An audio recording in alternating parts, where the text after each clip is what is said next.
According to the World Health Organization, about 50 million people worldwide live with epilepsy. Here in Ghana, about 270,000 people are believed to be living with the condition.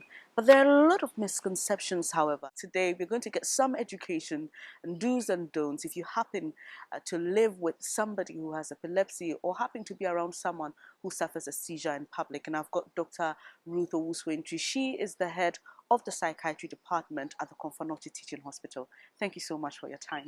Thank you for having me, Benny. For starters, what exactly is epilepsy? Epilepsy is now defined as a disease, and it comes about when people get repeated seizures. Now, a seizure occurs when there is abnormal discharge in the brain, and when people get repeated seizures, we say they have epilepsy, which is a disease. So if someone has one-off seizure, you cannot say the person has epilepsy. The International League Against Epilepsy has brought a different definition that allows people to treat or allow clinicians to treat after one seizure. But that depends on whether the risk factors are likely to recur so that the person is likely to get repeated or a repeat seizure. And so you don't necessarily have to wait for the second seizure. But for primary health workers, we will just say that wait till there is 2 or more seizures. That is a repeated seizures for you to say that it is epilepsy, and then from there treat. You're a psychiatrist, and someone will be wondering, why are you talking to a psychiatrist about epilepsy? What has it got to do with mental health? Well, epilepsy is primarily a neurological condition, so the neurologists attend to people who have epilepsy. For us in Konfanoti, for a long time, the hospital didn't have a resident neurologist, and so all the epilepsy cases were handled at the psychiatric department. Aside that, all over the world, epilepsy and mental health conditions are been found to have a lot of things in common. Standing out amongst them is the fact that there's a lot of stigma associated with epilepsy, the same with mental disorders. And in any case, some people who have epilepsy also have ongoing mental illnesses. And because of the nature of the illness, the stigma it comes with, most people, after suffering epilepsy for some number of years, break down with depression, break down with anxiety disorders. They're afraid to go into public because of their condition. And so many a times you meet people who have epilepsy, and there is almost always a comorbid mental health issue. And so for a long time, our department have been seeing patients with epilepsy who have comorbid psychiatric conditions. Those who come and it's purely epilepsy, we refer them to see the neurologist. Interesting. Let's focus, because you spoke about stigma. What are the do's for persons living with epilepsy? Sometimes people have the condition and they may be more predisposed to a seizure based on how they act or how they live. Well, so the first do is that if you have been diagnosed with epilepsy, stick with your medication. Be compliant with your prescribed medication. It is the only way you can be seizure-free and be able to lead your normal life. Secondly, there are some circumstances or issues that precipitate attacks. If you keep getting flashes of light into your face or into your eyes, it's likely to precipitate a seizure. Again, stress has been found to also precipitate seizures. And so students, for instance, who have been diagnosed with epilepsy usually get repeated attacks around the exams period. And of course, other people would say that, yes, it is that witch, it is that grandmother who is doing it, or it is that colleague who is attacking him or her because they don't want them to write the exams and pass. But it's just because you overstressed yourself during the exams period. You're sleeping late with your hands in water and all that, trying to keep awake and not getting enough sleep. So stress is one of the precipitating factors. And again, make sure that you are living a healthy life. Eat well, exercise well, breathe well, eat balanced meal, and then you are good to go. Growing up as a child, I heard that when you encounter someone with a seizure, put a spoon in their mouth, a metal spoon in their mouth.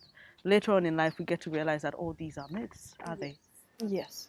In fact, there are a number of myths surrounding epilepsy. The first one is what you have just said. It was almost a norm that the moment you see someone seizuring, quickly put a spoon or something in their mouth. That is a no-no now. Many people have gotten broken tooth They have even gotten to aspirate on a falling back tongue just because somebody placed something in their mouth. And if it's a lady, for instance, and you put a spoon into their mouth, at the point of the seizure, their teeth are so clenched that it's difficult to force a metal into their mouth. When you eventually succeed, you may end up with a chip off the tooth, and you would have caused a cosmetic effect. Already they have issues with stigma. That person may never find a life partner. When they smell that you is something else, their tooth had been chipped off at several places, you would have caused more damage socially. And again, it's detrimental to their survival during the seizure, because you may push the spoon in the wrong way and further push the tongue back to cause aspiration and then suffocation and probably death during the seizure attack. There are times people would also want to physically stop the seizure. I already said that it's a brain activity that has already started up the head in the brain. You cannot physically stop it. So you see people trying to physically restraining the person. So if one happens to be at a place and someone who suffers from epilepsy is having a seizure, what are the do's? All you would have to do when you meet someone having a seizure is to make sure that you have taken all harmful objects away from the person. Stay by the person until the seizure is over.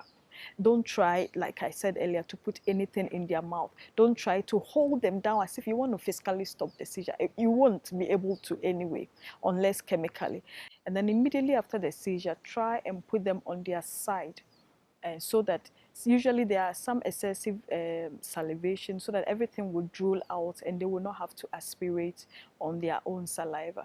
And be there until the seizure is over and help them to the closest or nearby health facility if you have to. If you stay with the person and the seizure goes on for about 3 minutes, it's going to another stage, possibly what we call the status epilepticus. So at that point, rush the person to the nearby hospital. Otherwise, if it's a simple seizure, maximum 3 minutes. 3 minutes is actually maximum. The seizure will be over. Be there to assist the person when they come out of the seizure. Sometimes they're a bit confused, they will complain of headache. Just be there, let them know what happened, where they are. If after the seizure there's a healthcare facility, let them check into that place. Or if they're already visiting any health facility, let them go for a checkup. The next question I'm about to ask has been asked a couple of times. Is epilepsy curable?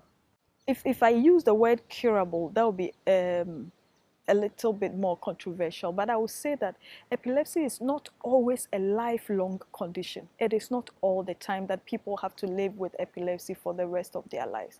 In fact, now the body that oversee all epilepsy issues have said that if people live 10 years without any seizure or without any epileptic seizure, and out of that 10 years, five out of that 10 years, they have gone without medication and still been seizure free, we can say that their seizure or their epilepsy is resolved.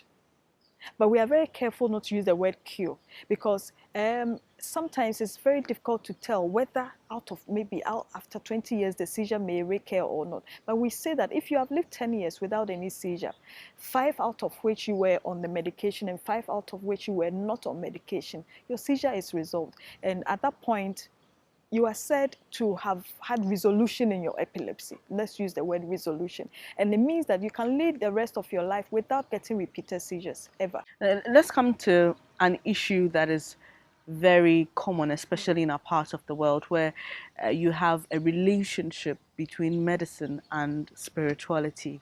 And recently, we've seen a lot of work by the Mental Health Authority, especially in dealing with people with mental illnesses who've been chained in prayer camps and all that. But we see that especially with epilepsy, where, for example, a child is born and they never have a seizure, and they're growing up, and all of a sudden this comes from nowhere. And the most common thing you hear is yatwamano. That's to say, literally, someone has bewitched the person. Is it possible that I'm born and I don't have any seizure, I don't have any signs of epilepsy, and then I grow, and then the condition comes out of nowhere? Yeah, so epilepsy is not a spiritual condition. It is a medical condition, a neurological one for that matter. And there are several risk factors. Most of the time, we don't know what caused somebody's seizure. They just come out of nowhere. But there are some risk factors. Children who have problems during delivery, head injury, asphyxia, may grow up later on having epilepsy later in their lives. And children who are born and they have convulsions repeatedly, they may be fine and free of the seizures during their childhood, but they grow into adulthood and they are now having seizures. Head injury, if you fall off your motorbike, you were not wearing a helmet, or you get a car crash, you were not protected enough and you hit your head, you get a head injury, you can develop repeated seizures leading to epilepsy sometime in the future. Now, for instance, from head injury to the time you can have epilepsy can take about 15 good years. And so when you get head injury today, the risk of you developing epilepsy out of the head injury lives as long as 15 good years. And so if you got well, you were admitted, and then you were discharged, and then 15 years later on, or 15 years after the head injury, you are getting epilepsy, don't say that someone bewitched you. It's probably because of that head injury you had. And this duration, this risk factor associated with the head injury depends on the severity of the head injury. It depends on what actually caused the injury, how really it affected the brain. And then the risk factor can stay as long as 15 years after that episode. Sometimes infections. People live with malaria, meningitis. In fact, the malaria can be poorly treated and lead to cerebral malaria. That can lead to repeated seizures, and it can develop into epilepsy sometimes. So there are several infections where manifestation that climbs up to the brain can also lead to epilepsy. That's quite revealing. So you've had to work in this sector for some time. You've visited a lot of rural communities. What are some of the myths you come across that makes you go like, it's amazing and it's interesting. And there was some study that was carried out. I think the largest study that's ever been carried out in the West African region. One of my very senior colleagues, Dr. Patrick J, was part of the people that conducted this. And they were finding out the perception of epilepsy among people. One of them, amazingly, they said if you are a woman and you cheat on your husband, then you will be struck down with epilepsy. Some people say that anybody who has epilepsy is being punished by the gods for an offense, and so don't touch the person, otherwise you join in the punishment. And people also believe that epilepsy is transmittable, and so when the seizure is occurring, you dare not touch the person. In fact, if any fluid, saliva, or any fluid out of the seizuring patient touches you, you're also going to have epilepsy. They are all myths, and absolutely there's no truth associated with any of these. I want to end by saying that people who live with epilepsy can lead normal lives. They can marry, they can go to school, they can work. Nothing should stop them. In fact, treatment is very affordable, very attainable, very close by. Sometimes you can even get a whole month's supply of anti-epilepsies for as less as 3 cedis for the whole month. So it's really affordable and very, very effective. So nobody should continue living with epilepsy. It's treatable, and come for help. Go to the right sources for help. You can walk to any health facility. Primary health care providers have been trained in handling seizures, and you'll get the right help to be able to go through life normally. How long should I expect treatment for epilepsy to take? Sometimes you hear parents who are very frustrated and depressed saying, I've been taking my child to the hospital 1 year, 2 years, 3 years, the seizures haven't stopped, and so they're seeking some sort of spiritual help.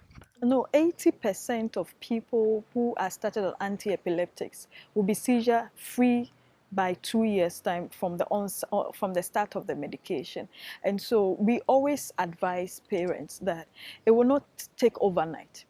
Usually finding the right medication in terms of side effects profile and all that can be difficult for some patients. But if we find the right medication for you, within 2 years, you will be totally seizure-free. That means that you can live your life without getting any attack. So parents and caregivers should be patient with us. You don't come 1 month and that is all. You were expecting something to happen just within that 1 month. Sometimes it can take longer. In fact, there are some people within the first 4 weeks, they will become seizure-free, but 80%, that is the majority of people within the first 2 years, will be seizure-free on medication. And so I should expect that in 5 years, approximately? Approximately, that's 2 years. So approximately within 2 years from your start of medication, you will be seizure-free.